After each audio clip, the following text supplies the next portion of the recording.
Donc là, on a notre machine MariaDB avec comme objectif à terme d'installer une base de données.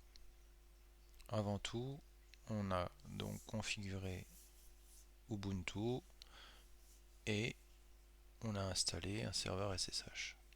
Maintenant, il faut installer quelque chose qui va permettre de limiter les connexions entrantes et dire que on va ouvrir juste les ports, c'est-à-dire les endroits où les services vont être installés et proposés au reste du réseau. Donc déjà là on a un service qui est installé, c'est le serveur SSH qui utilise le port 22, c'est le port par défaut. Ça peut être changé mais on va rester sur le port par défaut, le port 22. Donc on va installer un firewall, donc un pare-feu logiciel qui va interdire toute connexion entrante sauf sur le port 22.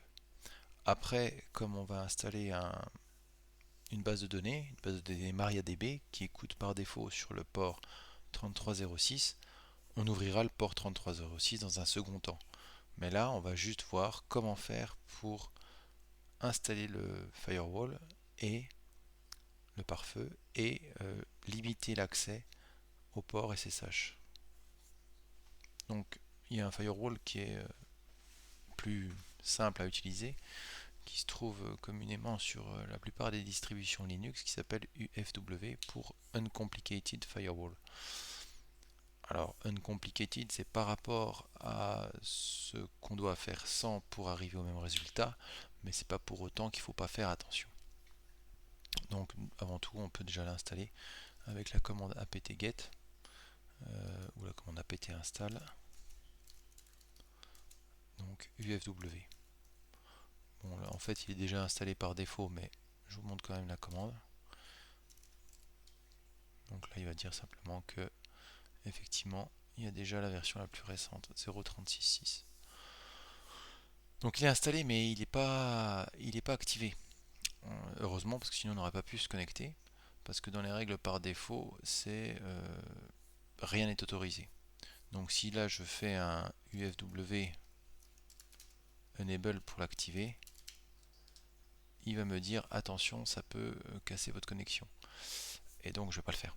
Parce que je veux déjà être sûr que j'ai mis une règle qui autorise l'accès en SSH. Sinon, si on était dans une situation réelle et que le serveur n'était pas accessible via Hyper-V ou n'était pas juste à côté de moi, il faudrait que je me déplace physiquement ou que je me connecte via d'autres moyens pour pouvoir corriger ce problème. Dans certains cas, on peut même aller jusqu'à appeler le support au secours pour pouvoir résoudre le problème. Donc, on va se activer en fait une règle qui autorise la connexion sur le port SSH. Donc UFW, on peut regarder, il a plusieurs commandes. Donc enable pour activer le firewall, disable pour désactiver le firewall, default pour mettre des politiques par défaut d'action. Donc par défaut, est-ce qu'on accepte tout ce qui vient ou pas. On peut mettre un niveau de log pour voir sur les fichiers journaux. Et là, il y a les 4 qui nous intéressent. C'est allow pour autoriser une certaine règle, deny pour ne pas autoriser silencieusement une certaine règle, reject pour ne pas autoriser mais avec un retour une certaine règle, et limit pour limiter le nombre de connexions consécutives depuis le même ordinateur, ce qui est assez utile dans le cas de connexion malicieuse qui essaye de deviner le password, le mot de passe par exemple, qui essaye de se connecter sur votre machine à distance en lançant plusieurs connexions en parallèle et donc en essayant de faire du brute force, donc d'essayer une liste de mots de passe jusqu'à trouver le mot de passe. Donc déjà dans un premier temps, on veut que la politique par défaut ce soit de refuser tout. Donc on voit que c'est default et maintenant pour dire qu'on refuse, on utilise le mot-clé deny. Donc là on refuse les,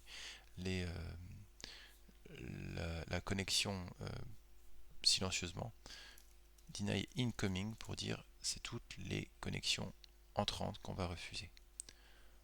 Donc bien sûr sudo. Donc default incoming policy change to deny. Après il est possible que c'était déjà le cas, il nous le dit pas, mais là au moins on est sûr qu'on l'a fait. Donc toutes les connexions entrantes vont être impossibles à partir de ce moment-là dès que je vais activer le firewall.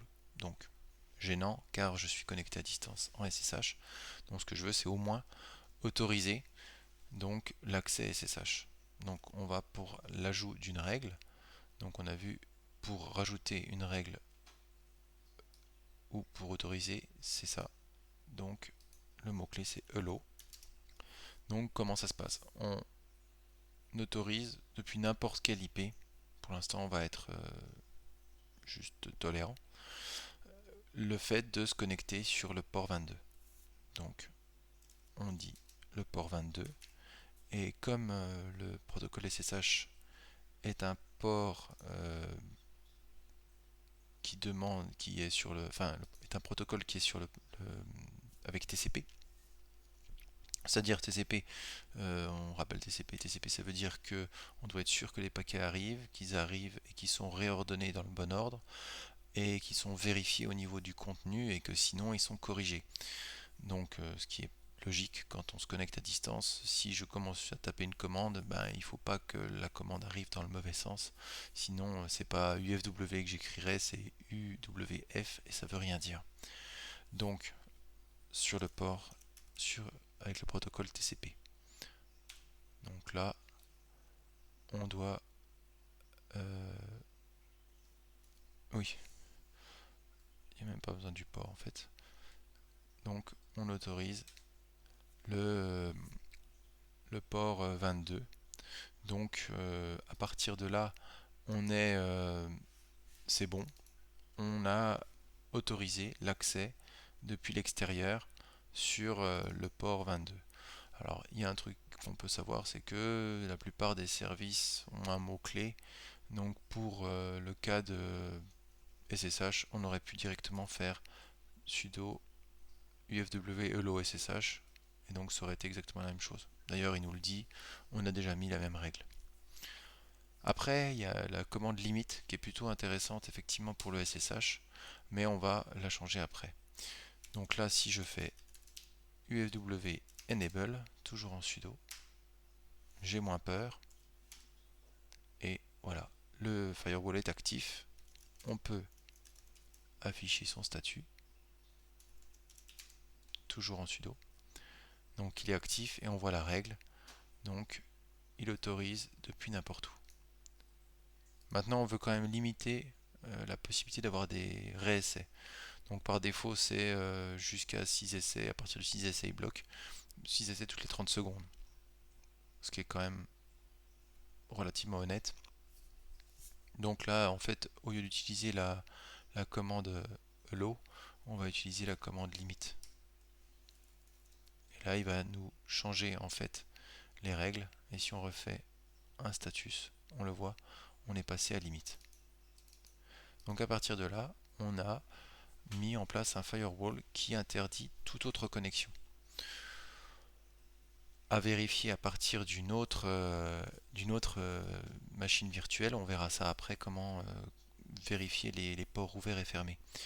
Maintenant, si on veut autoriser l'accès à un port précis depuis un sous-réseau ou depuis une IP précise, on peut utiliser ça avec l'histoire des sous-réseaux.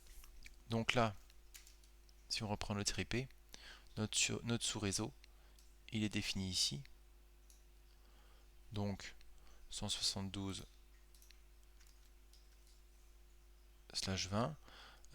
Maintenant, pour calculer le nom du sous-réseau, c'est effectivement donc /20, ce sera avec le petit calcul, donc c'est sur jusqu'à 255. Donc on peut très bien dire je vais autoriser toutes les connexions de 172.26.147 de 0 à 256. Voilà. Donc on est sur 8, 16, 24. Donc ça, chasse 20 c'est encore plus grand. Donc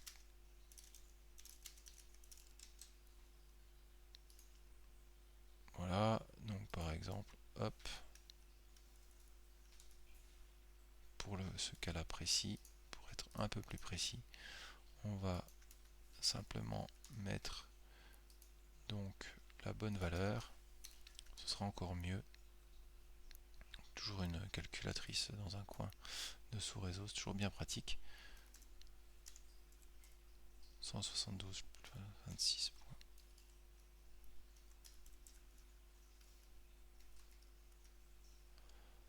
Voilà, donc on est sur un masque de sous réseau de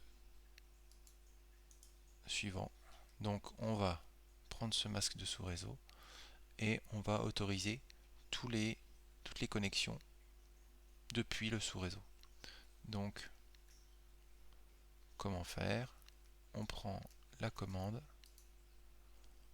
donc sudo ufw hello from, et là on définit l'IP de connexion. Après on rajoute toAny qui veut dire quand on définit l'IP, on doit dire vers quel IP on va. Donc là c'est vers n'importe quel IP, sachant qu'un ordinateur peut avoir plusieurs IP. On sait déjà qu'elle est à 127.0.0.1, c'est une IP particulière, mais aussi la 172.26.47.186, mais il pourrait en avoir d'autres. C'est pas interdit, on peut avoir plusieurs adresses IP sur une carte Ethernet. Donc voilà, sur le port 3306 en TCP, qui est le port MySQL par défaut. Donc voyons voir ce qu'il va nous dire. Ah, il aime pas parce que c'est, je suppose que j'ai pas précisé le TCP. Donc UFW,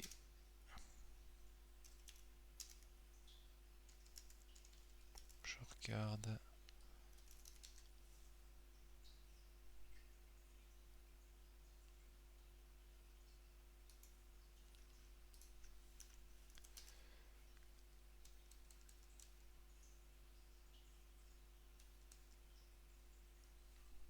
Alors, pas de porte 3306 TCP. Il n'y a pas de raison.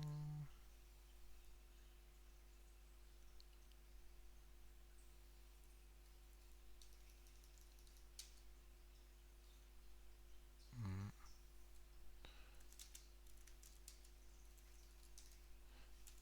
j'ai un petit doute. Bon, sans TCP ça marche.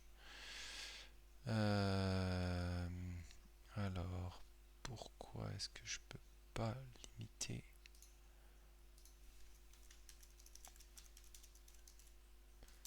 uniquement sur TCP?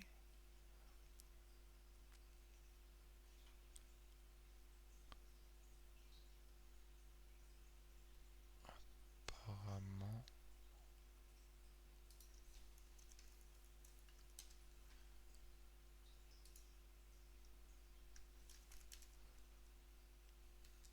Ça c'est bon. Ah, il faut, c'est pas cet endroit-là. Autant pour moi, il faut spécifier le protocole ici. Voilà. Bon, ça va permettre de voir comment supprimer une règle. Donc si on voit ici, voilà, on voit que j'ai ajouté deux règles, une en précisant le protocole TCP et une sur tous les protocoles. Donc en fait l'intérêt, c'est un peu inutile parce que si là il va simplement voir que le, le, le il va faire les règles dans le bon sens entre guillemets. Donc en fait il va prendre la première règle. Si je vais me connecter en 3306 en UDP, il va dire c'est bon parce qu'ici j'aurais dit que c'est sur n'importe quel protocole et il va pas aller plus loin. Donc il prend la première règle. Si la première règle correspond au contexte, il va pas aller plus loin.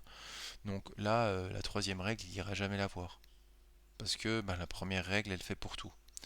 Donc en fait, effectivement, il faut que je rajoute le... faut que je supprime cette règle qui est ridicule. Donc hop, c'est parti, on supprime la règle. Et du coup, pour supprimer la règle, il faut afficher, soit on la supprime en la décrivant, soit de façon la plus simple, on la supprime en utilisant le UFW verbose numbered qui permet de numéroter les règles et donc après tout simplement de faire un delete sur le numéro. Donc là en l'occurrence je vais déleter la 2. Il me propose de bien vérifier, je suis OK et c'est bon. Donc là si on regarde, si on reprend le UFW verbose, on voit qu'il a disparu. Donc là j'autorise à tous les autres IP du réseau à accéder au port 3306. Donc ça c'est une bonne chose. Maintenant ce qu'il faudrait c'est quand même qu'on puisse le vérifier. On le vérifiera avec Nmap dans la vidéo suivante.